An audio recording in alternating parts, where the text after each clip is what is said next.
The search for answers to the mass killings at Sandy Hook Elementary School.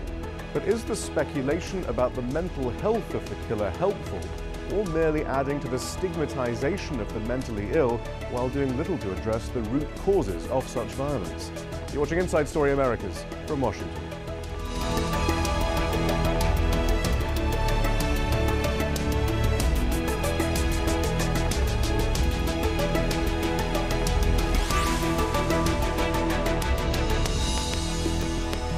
Hello, I'm Shihab Rattansi. Amid the debate about stricter gun control following the mass killings in Newtown, another issue has surfaced, that of mental illness.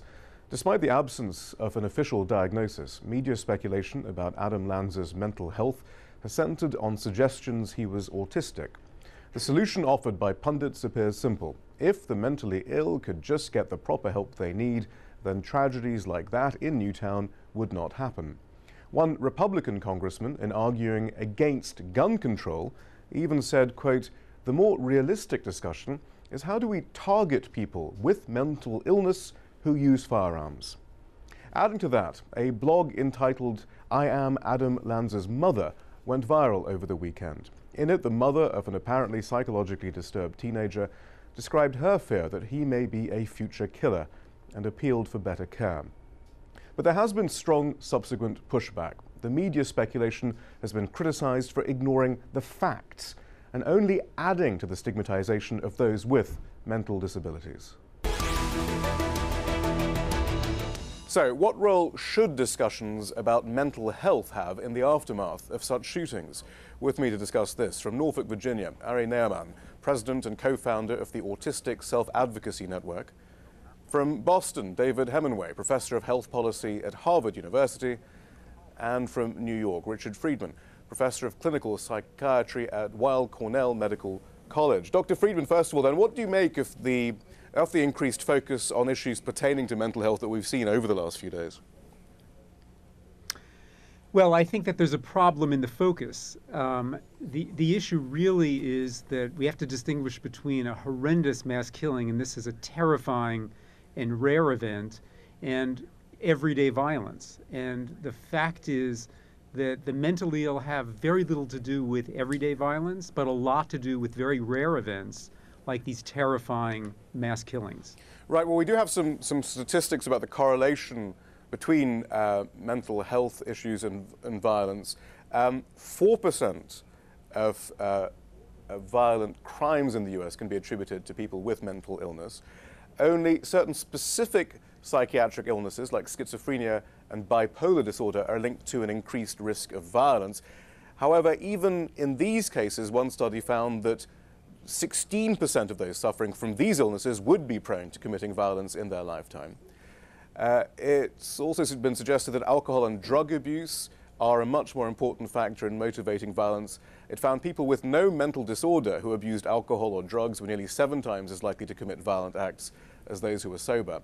In fact, statistics show that those suffering from some form of mental health problem are in fact more likely to be victims of crime. And yet I suppose what's interesting then, actually, I mean, I wonder whether you could perhaps add to our understanding of what those statistics mean, and then help us understand why then immediately mental illness has now become a major focus of those perhaps trying to help add depth to the coverage of what happened over in Newtown.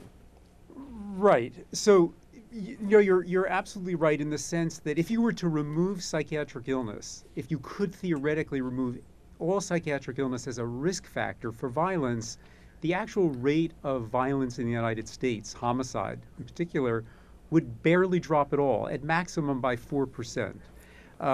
The reason I think that mental illness is now a focus in the aftermath of the Connecticut shooting is that mass killers, unlike everyday killers, tend to be mentally ill and spectacularly mentally ill. So, of course, the focus on these loners, and they tend to be young men who are slightly or very paranoid, the focus on the mentally ill comes in the aftermath of these rare but terrifying events that receive enormous media attention. Right, but even as you say that, though, even in these sort of rather these large mass killings, is it, I mean, there's no suggestion that if you're mentally ill, you're more likely to commit such a crime, is there? Well, I think that there is the assumption, that once you start talking about the mentally ill, that there's a stereotype that people who are mentally ill are more likely to commit violence. It's true that if you have a mental illness, particularly a serious mental illness like schizophrenia or bipolar disorder, the risk of being violent in your lifetime is higher than if you don't have that illness. But the actual risk is very small. Still, the public has a notion that having a mental illness is a dangerous feature, and the mentally ill are dangerous. That's a stereotype, which actually statistically is not true. It's interesting, though, that this focus, though, on mental health, perhaps as an alternative to other more practical, immediate steps that could be taken on gun control, seems to be coming from the top. This is what Jay Carney, the White House press secretary, had to say when he was asked whether new policy would be imminent from the White House. And as the president has said, and I just said, this is a complex problem that requires a complex and a variety of solutions. So I don't have a specific policy outline for you today from the president. And I think that it's important to remember that this is about our gun laws and enforcing them, but it's also about a broader series of issues, including issues of mental health and education and the like. Professor Hemenway, you take a public health approach towards gun crime, and we'll have more, hopefully we'll go into that in more detail a bit later in the program. But initially, does this focus prioritizing mental health surprise you? Do you get the sense it might be being used as a reason not to act swiftly on simply sorting out the accessibility to weapons? Yeah, I hope not, because clearly the evidence is overwhelming that what we have in the United States is a problem about guns. There's no evidence that our society is more violent than other developed countries, or that we even that we're more criminal. It's only if you look at our gun crimes, which is the most horrific in terms of homicide, that we look really different. And we, compared to the other developed countries, have far more guns, but more importantly, we have by far the most permissive gun laws. And then in this particular case, if you compare, go ahead. Yeah, and I mean, just the numbers are staggering. If you compare the victimization rates of our 5 to 14-year-olds, this is sort of K through 8 in the United States, compared to the other developed countries. A child in the United States is not like twice as likely to die in a gun homicide, but 13 times more likely. 8 times more likely to find a gun and commit suicide. Our non-gun suicide rate, our non-gun homicide rate for this age group is the same, and 10 times more likely to unintentionally die in a gun death. We're just an outlier. I do think it's important to point out, though, a couple of things. Yeah. First, there's something of a tendency in the aftermath of these incidents for people to be searching for ways to try and push the identity of the killer off on some other group. When the killer belongs to a racial or religious minority, that's a fairly simple, if despicable, enterprise. When you see a mass shooter belonging to the dominant culture, a white male, I think the tendency tends to be to try and find a way to diagnose him with something. And it involves the facts being entirely ignored. And for one thing, the diagnosis that's been most speculated about with regards to Adam Lanza Asperger's syndrome has absolutely no correlation with violent crime. And even the diagnoses that were mentioned, schizophrenia and bipolar disorder, some studies have found that when you control for substance abuse, there isn't a substantially higher rate of violence with regards to those diagnoses as well. So the fact that we've been seeing this tremendous rise in stigma over the course of the last several days seems to, in some ways, be an attempt to deflect the responsibility over the tragedy last Friday onto people with disabilities. Right. It's absolutely unacceptable. And we want to look at autism in particular because that has become a major focus. But just to underline that point, though, Professor Hemenway, I mean, so the conclusion, though, is that although fundamentally a very small proportion of violence can be attributed to the mentally ill. The only empirical evidence we have, though, statistical evidence, is linking gun ownership to violence. It's not disabilities or mental illness. Right, and it's not gun ownership. It's permissive gun laws in the community. It's not like that gun owners are directly more violent, but what it means is that if they do get into a violent altercations, that they have lethal means. And so 3 of the things which we know from studies are illustrated by what happened last Friday. And one is that if there's a gun in the house, the woman in the house is at much higher risk than she would have been for being murdered. We know that if there's a gun in the house, that anybody who's having difficulties or problems is much more likely to die in a suicide attempt. The evidence is overwhelming that if you try to understand rates of suicide across the United States, why some states do worse and some states better, it has very little to do actually with mental illness. It has much more to do with, was there a gun available? Because if you attempt suicide by taking 20 pills or 50 pills, you'll probably survive. If you attempt with a gun, you're dead. And the third lesson that we know that was illustrated was that a gun in the home increases the danger to others, not necessarily like in this case where someone went out with that gun, but often that gun is stolen and then used by criminals. All right, well then let's then return then to the parameters of the current debate though that is going on. There has been this great focus on autism in particular, which I think, Ari, you've already suggested is erroneous. But a particular catalyst for this discussion was a blogger publishing an article called I Am Adam Lanza's Mother, in which she discusses her own 13-year-old son's violent outburst. Here is a portion of that blog. I live with a son who is mentally ill. I love my son, but he terrifies me.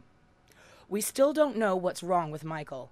Autism spectrum, ADHD, oppositional defiant or intermittent explosive disorder have all been tossed around at various meetings with probation officers and social workers and counselors and teachers and school administrators. He's been on a slew of antipsychotic and mood-altering pharmaceuticals, a Russian novel of behavioral plans. Nothing seems to work. This problem is too big for me to handle on my own. Sometimes there are no good options. So you just pray and trust that in hindsight it will all make sense. I'm sharing this story because I am Adam Lanza's mother. I am Dylan Klebold's and Eric Harris's mothers. I am James Holmes' mother. I am Jared Loeffner's mother. I am Seung-Hui Cho's mother. And these boys and their mothers need help. In the wake of another horrific national tragedy, it's easy to talk about guns, but it's time to talk about mental illness. Ari Ne'eman, I mean, clearly this then struck a chord with, very well-meaning people, who were looking for answers. But I mean, what does it tell us then about the parameters of the debate, the understanding of autism and mental disability, perhaps? Well, first, as an autistic person and as a person with a disability, I find that blog post and its popularity absolutely despicable. It's hard to imagine what a 13-year-old boy could have done to deserve having his picture and enough personally identifiable information for anyone to be able to track him down, posted across the world in association with some of the worst killers in recent memory. So it's truly unfortunate that we're seeing that become the face of this discussion. I have to tell you, the last 72 hours have been, for the autistic community, for the community of people with neurological and psychiatric disabilities, some of the worst in recent memory. Most people don't understand what it's like to watch your country's media present people like you as dangerous and unstable and unempathetic individuals, and to, quite frankly, spread all manner of stereotypes and stigma without regard to any degree of facts. I've talked to autistic people in the last several days who are afraid of being victims of violence themselves, who are afraid of being victims of discrimination in school and in places of employment. And what's unfortunate about this is that we tend to see this happen after each of these mass shootings. For people with disabilities, particularly neurological or psychiatric disabilities, both of which are some of the most stigmatized in our society, the response to these kinds of tragic shootings is twofold. We feel the same kind of mourning and sympathy for the victims as anyone else, but we're also faced with a very unique and horrifying kind of fear, because we know it's only a matter of time before people start to try and blame us. Yeah, and that's just unacceptable. I mean, you wonder that, I mean, Professor Hemenway's research has shown there are pretty relatively, I don't know, obvious perhaps, public health strategies for reducing gun violence, and yet you think this sort of discussion is going to lead more to a discussion of how to control or surveil, potentially, what's being presented then as a potentially dangerous segment of the population, Ari? You're absolutely right. In the aftermath of Virginia Tech, many universities adopted campus mental health policies that actively discriminated against students with psychiatric disabilities. Autistic people, people with other disabilities actually face tremendous rates of not just discrimination, but out-and-out segregation in school, in the workplace, in communities. The last thing we need is to ignore the progress of the disability rights movement, and to see this happen 22 years after the passage of the Americans with Disabilities Act is profoundly disappointing. We need a better conversation. Professor, you wanted to come in there, I think. I think there are two problems with the blog. She's conflating two things. It's a wrenching story, obviously. She's dealing with a son who clearly is struggling and is mentally ill and is threatening and is menacing. But unfortunately, linking this mentally ill kid with the risk of violence creates this whole problem that we're talking about. Epidemiologically, most mental illness actually manifests early in life, in the teen years, and 3/4 of all psychopathology that adults have is already present by the time, people are young adults and teenagers. But it's really the minority of these people who actually carry out violent acts. And by writing about her son in this way, she's conflated these two, and I think, contributed to exactly what Ari is talking about. She happens to have one of these children who is severely mentally ill and appears to be at risk of violence, and that he's quite menacing.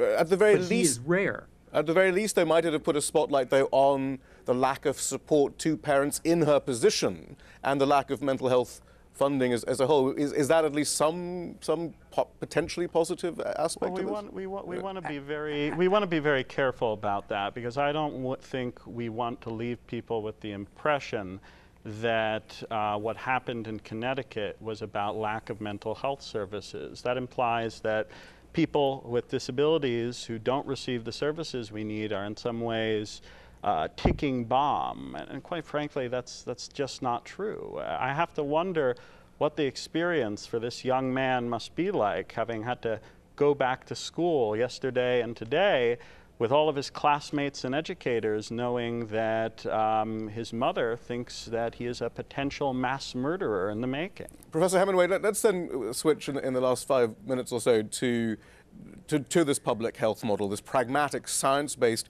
practical approach to gun violence. What exactly do we mean by a public health model? Well, the big thing is that it's about prevention, and that it's far more than about criminal justice. It's about getting everybody involved, from not only police, of course, but physicians and the media and the clergy and even gun owners. And so the example that's often given is if you look at motor vehicle deaths over the past 50 years, if you can make an argument that virtually all the fatalities are due to bad driving, either driver error or drivers deliberately not obeying the law. And maybe we should focus all our attention on the driver. But it turns out that's not the correct approach. What we've done in the past 50 years is made the car safer, we made the road safer, we made the EMS system better, and still it's very hard to change humans, and nobody thinks drivers are any better today, but we've reduced motor vehicle fatalities by over 90%. And so what we want to do in the area about gun violence is, just as we have lots of cars, we have to learn to live with cars. We have lots of guns in the United States, we have to learn to live with them, and we have to have sensible laws about guns, which we don't.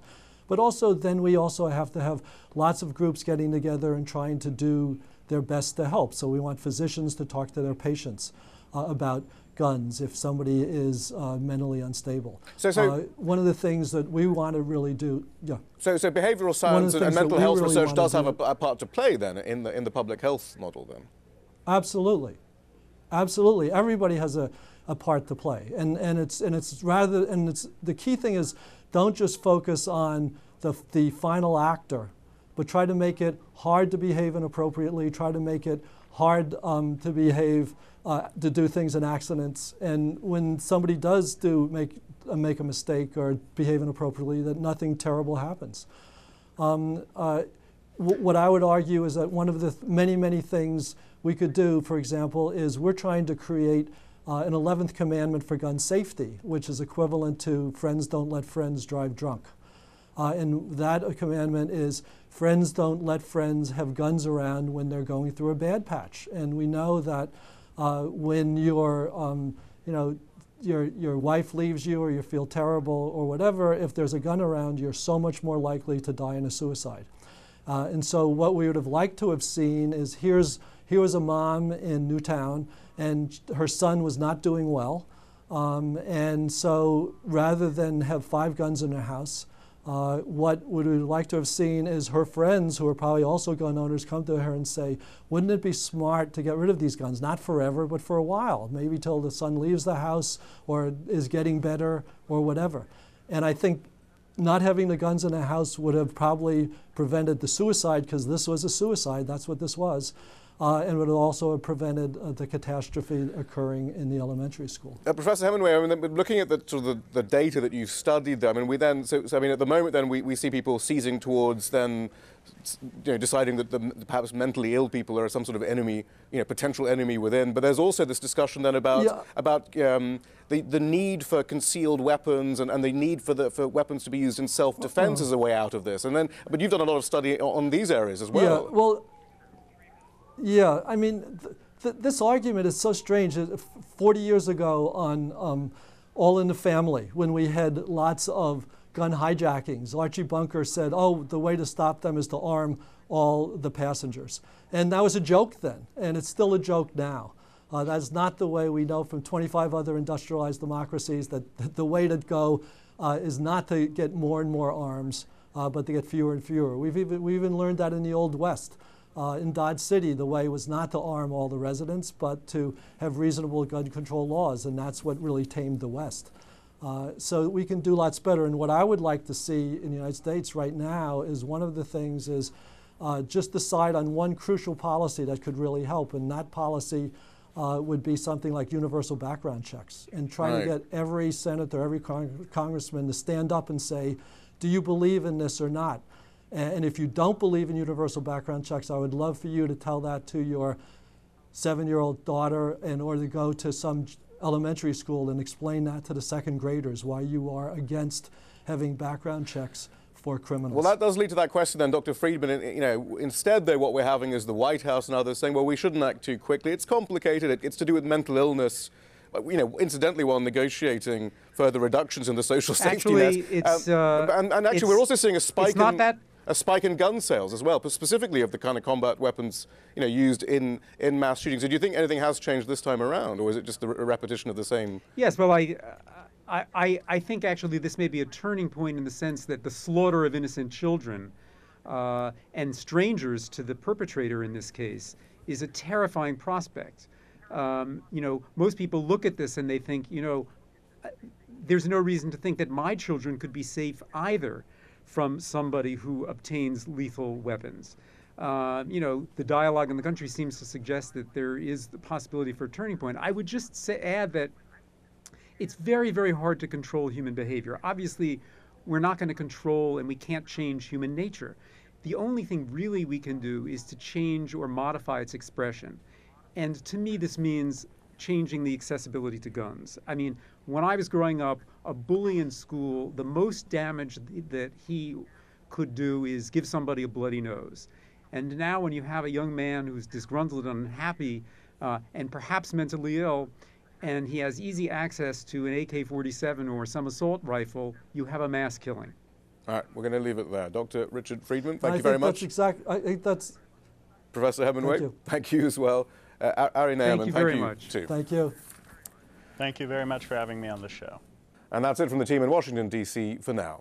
Don't forget to follow us on Twitter and Facebook, where you can find more information about the program. And we want to hear from you. Tell us what stories you think we should be covering. Send your ideas directly to us at insidestory@aljazeera.net.